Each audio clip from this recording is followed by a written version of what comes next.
This lesson is about how bullies groom you.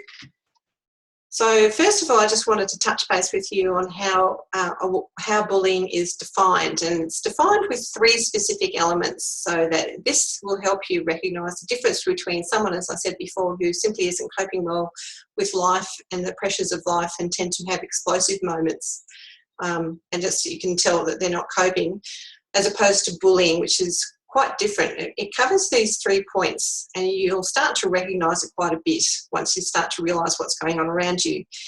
Usually there's a power imbalance between you and the bully. So the bully is usually either someone who has an official role that's more powerful within the context of your workplace. So let's say a supervisor or manager, someone traditional, but it can also be someone who is a influential member at work. Let's say that they're a person that's been there forever and they're known to be highly regarded in a particular skill.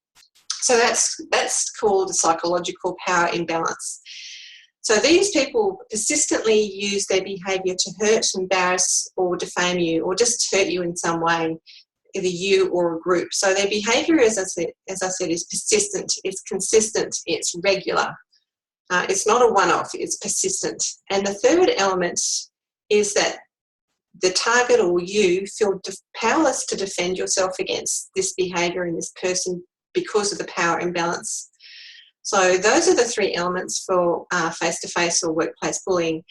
And we'll now go just quickly into cyberbullying, where online bullying or bullying across technology at work involves where one or more people associated with your workplace, and that could include obviously the traditional people, which is your boss, supervisor, staff and colleagues, but also the clientele, your stakeholders, your contractors, or anyone else associated with your workplace. And that could also mean, if you're dealing with members of the public, it could mean those people as well, obviously. So anyone associated with work, those people could either anonymously or openly, that is overtly, send one or a broadcast of abusive content, such as hurtful text, images or videos, across a work-based technology such as email or social media, with the view to hurt, embarrass or defame you, against which you feel powerless to defend yourself,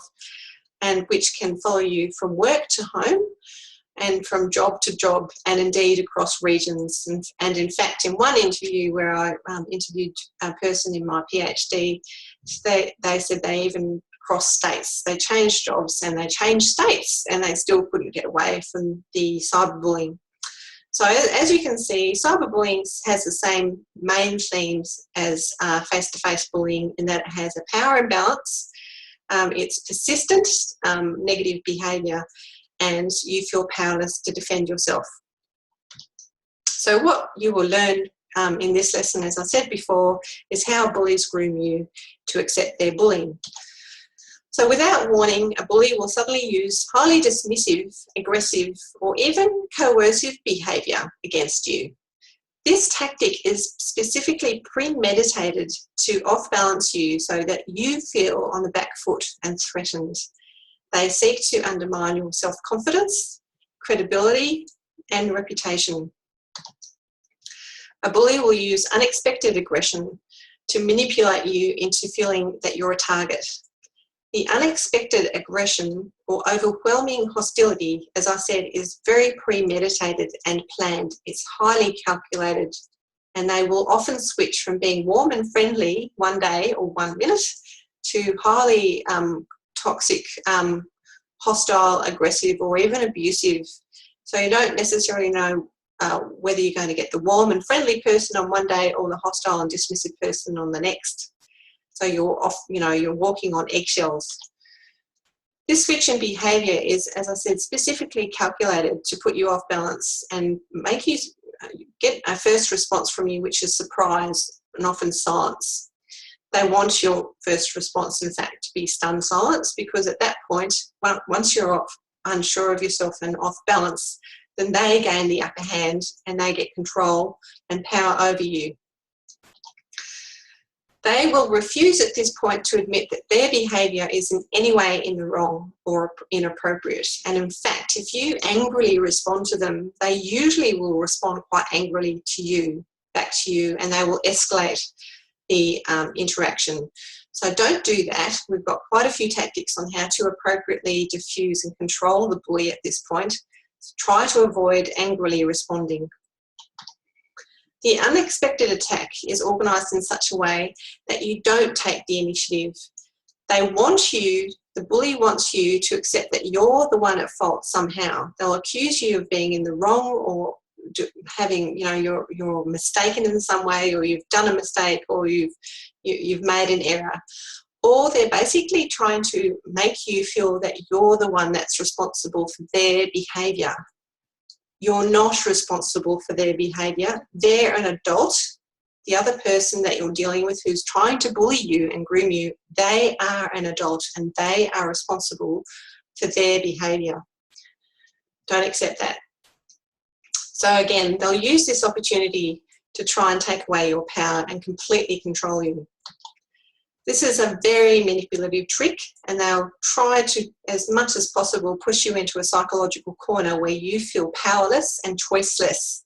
The less choice that you feel that you have, the better they feel, because they want to establish a bully target or bully victim relationship with you where you accept their bullying. And in fact, you, as I said before, you accept their bullying to such an extent that you think that you deserve their bullying. You don't deserve to be bullied. Nobody does. Nobody deserves to be bullied. So just to wrap up, the bully will groom you to accept their bullying behaviour by suddenly switching from being warm and friendly to very hostile and aggressive, and they'll use this aggressive and hostile technique to intimidate you and put you on the back foot, so that your first response is either stunned silence or acquiescence, because they want you to acquiesce to their behaviour and to accept their behaviour as though you deserve their behaviour. And they will support that with fear and intimidation, so that you're constantly being pushed into a psychological corner where you feel choiceless and you accept their bullying.